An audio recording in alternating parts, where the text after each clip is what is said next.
Olá, seja muito bem-vindo. Eu sou Tabata Pote e começa agora uma entrevista especial. O acesso ao site e ao aplicativo móvel do X, o antigo Twitter, não é mais possível para os usuários no Brasil. O bloqueio da rede social começou a ter efeito horas depois de o ministro do Supremo Tribunal Federal, Alexandre de Moraes, ter ordenado a suspensão, alegando violações judiciais da plataforma. O X é utilizado no país para divulgação de informações oficiais, além de canal recreativo de propaganda, debate e de notícias. Moraes baseou a decisão nas falhas da empresa em cumprir ordens judiciais e garantiu que a plataforma pretende criar um ambiente de total impunidade nas redes sociais no Brasil, além de ter se tornado um objeto de instrumentalização de grupos de ódio. Para a gente entender melhor esse assunto que tem gerado tanta polêmica, vamos conversar agora com o Rudá Hit, que é cientista político e presidente do Instituto Cultiva. Seja muito bem-vindo, Rudá. Como vai, Tabata? Agradeço o convite de estar aqui com vocês. Vamos lá, qual que é o impacto dessa decisão do Alexandre de Moraes em suspender o X aqui no Brasil? Tabata, a primeira questão é a gente entender um pouco o que era o X ou Twitter, né? Ele chegou a ter 24 milhões de usuários no Brasil. Só para que você tenha uma noção do perfil dos usuários, a grande maioria era composta por homens e o que não era muito divulgado no Brasil é que eram homens jovens, até 28 anos. A segunda faixa etária vai de 29 até 40, mas a mais importante é essa que vai do 16 até 28 anos de idade, né? Então, primeiro, o que vai impactar mais é esse público. Agora, por que eu estou destacando essa questão dos homens jovens? É que nós temos muitas pesquisas mundiais e também aqui no Brasil que falam que os homens estão acessando as redes sociais e desenvolvendo um ímpeto mais agressivo, como videogames, né? Ou até mesmo acesso à pornografia, inclusive adolescentes, no mundo inteiro. Há uma estatística anual nos Estados Unidos que vem revelando isso. As mulheres não. As mulheres procuram ter alguma autoestima reconhecida publicamente. Então elas tiram mais fotos de si, roupas, tentam agradar mais o público e por isso, como nem todos nós agradamos a todos, o perfil das mulheres, principalmente adolescentes, nas redes sociais, acaba desenvolvendo depressão e os homens mais agressão. Então, o Twitter, o X, tinha essa característica, como tinha poucos caracteres, principalmente no início, né, para você digitar, você tinha que ser muito objetivo. E por isso você acabava sendo mais agressivo. Então era uma plataforma que todos nós sabíamos, você entrou no X, você ia receber algum tipo de ataque, porque era uma plataforma muito agressiva e ela alimentou essa agressividade no Brasil. Bom, para completar a minha fala inicial, é óbvio que está havendo, desde a decisão do ministro Alexandre de Moraes, uma migração. Já vinha, o X já vinha decaindo, desde que se tornou X, dos 24 milhões já estava caindo para 18, alguns falam em 16 milhões. Mas também não era em função só do Musk, né? Mas era porque os jovens estão mais vinculados à imagem e som. Então, só para ter uma ideia, no topo, o Twitter atingiu 24 milhões de usuários, o TikTok hoje tem 98 milhões, a mesma coisa que o YouTuber, e o Instagram 134 milhões. Então, para você ter uma ideia de como o Twitter X já estava sendo superado, mas muitos vão se sentir órfãos, não tenha dúvida. E o Blue Sky está absorvendo 1 milhão de usuários do X por dia, segundo as últimas notícias que nós temos. Há algumas análises de alguns analistas falaram que isso pode impactar também no caso da comunicação de governo. Na sua avaliação, isso é real? Isso vai trazer um impacto? Bom, de uma maneira geral, os governos, principalmente brasileiros, têm uma dificuldade muito grande de lidar com as redes sociais ainda, né? Eles quase sempre transpõem a comunicação da imprensa ou televisiva ou escrita para essas redes sociais. E elas são muito diferentes. Então, como eu estava dizendo, elas são mais agressivas, governos têm uma dificuldade protocolar de lidar com essa agressividade, e hoje se trabalha com uma velocidade muito grande de informação, e por isso exige mais som e imagem. Há muitos estudos que dizem o seguinte: como nesse século nós estamos sendo bombardeados diariamente por muitas informações, algumas fake news, outras nem tanto, mas como a gente está sendo muito bombardeado, a nossa mente ela está sendo, digamos, adestrada para ter foco naquilo que é espetacular. Então, naquilo que é mais, que chama mais atenção, né? Dado a quantidade de informação. Os governos não sabem fazer muito isso.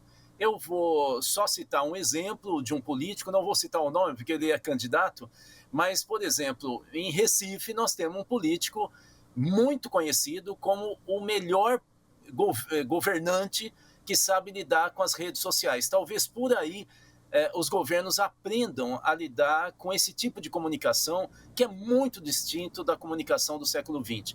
Pode ter dificuldade, sim, e nós vamos ter uma transição que eu acho que deve levar esse semestre todo até ter essa nova adaptação, né? Isso se o X não retornar e se eles não fizerem acordo, né, antes disso. Agora, uma das alegações, né, do Alexandre de Moraes, como eu disse anteriormente, é a questão do X, né, o antigo Twitter, ele ser utilizado, né, ser uma ferramenta aí de propagação de grupos de ódio. Inclusive, há muitos perfis, né, haviam muitos perfis de grupos neonazistas, né? A gente está falando de algo muito sério, Rudá. E muitas pessoas acabavam tentando colocar ali na plataforma de que aqueles conteúdos, eles feriam, né, as regras, que não deveriam estar ali. E as respostas que essas pessoas que faziam a denúncia, que elas recebiam as respostas, eram de que não havia nada de errado com aqueles posts, com aqueles perfis. Isso é uma alegação do Alexandre de Moraes. Então, a gente está falando não só de pornografia, mas também de grupos de ódio, né? de alimentando ações que isso podem trazer consequências muito sérias na sociedade.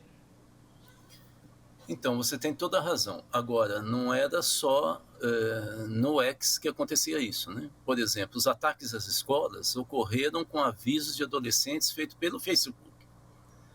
Pelo Facebook e também através de comunicação em comunidades, eu vou chamar aqui de semiclandestina para ficar um pouco mais claro, né? Da Deep Web. Deep Web são aquelas plataformas que elas não são indexadas. O que quer dizer isso? Você não acha fácil, se você entrar no sistema de busca e colocar o nome desses agrupamentos, tipo 4chan, 8chan, que são semiclandestinas, você não consegue encontrar.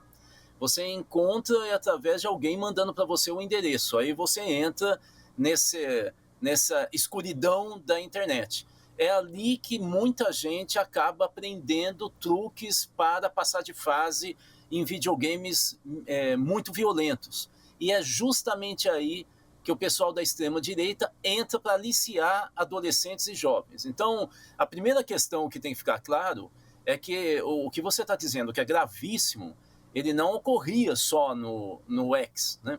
É verdade que ele aumentou quando virou X. Por quê? Porque o dono do X liberou geral. Ele faz uma interpretação muito estranha da primeira emenda dos Estados Unidos, ele que é sul-africano, né? Que não diz exatamente o que ele fala, que tudo pode, não é? Mas aqui no Brasil pode menos ainda, né? Então ele liberou geral e obviamente que a justiça tinha que coibir isso, né? Porque nós estamos falando de comportamento, gente, nós estamos falando de jovens que cometem suicídio em função do ataque, da virulência que tem nessas plataformas. Mas nós vamos ter que, sem dúvida nenhuma, entrar num debate no Brasil sobre como nós regulamentaremos as redes sociais. Eu digo isso porque o nazismo foi a primeira força política e o primeiro governo no mundo, o governo nazista da Alemanha, que utilizou as rádios para fazer ataque e propagação de doutrinas violentas no mundo. E logo depois o mundo teve que regulamentar as rádios. Veja que as rádios no Brasil não têm censura prévia, mas há um controle sobre o que as rádios disseminam. Eu acho que nós vamos ter que fazer algo aqui no século XXI. As rádios do século XX são as redes sociais. Nós vamos ter que fazer algo para lidar com esse perigo que você acaba de citar, que não está ou não estava só no X. Com certeza.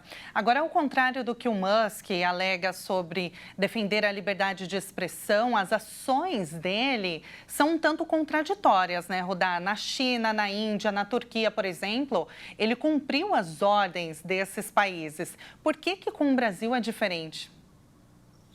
Há vários motivos, né? Ele também cumpriu as determinações da China. Há vários motivos. O primeiro não são países que têm uma marcação muito democrática, ou seja, qualquer desvio vai preso mesmo ou banido, né? Então ele sabe disso, né? Ele está testando o Brasil, na verdade, né? Mas há também uma questão que são os negócios dele, não é? Ele tem negócios na China que vão muito além da plataforma X, não é? E é muito dinheiro que ele envolve lá. Ele sabe que ele não pode ser perseguido, porque senão ele perde muito do seu capital, né? No caso da Índia, é um dos países que tem o maior número de plataformas vinculadas às grandes redes e canais, né, do mundo, né?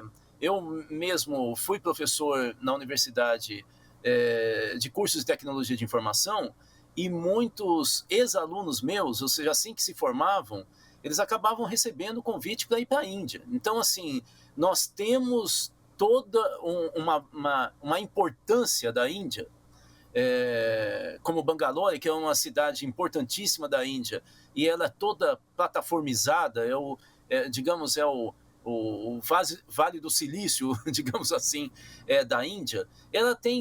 Ele sabe que ele tem que fazer investimentos na Índia, né?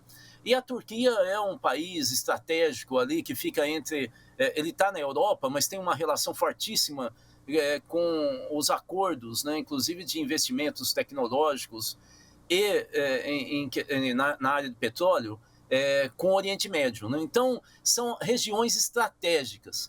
Nesse caso, o Brasil pode se tornar uma plataforma de venda dos carros elétricos dele e também do uso, né, do acesso à internet, das tecnologias que ele tem, mas ele está declaradamente testando a institucionalidade brasileira para ver até onde que ele vai, dado que a extrema-direita brasileira ela tem peso e ela se mantém em torno de 20% a 30% do eleitorado.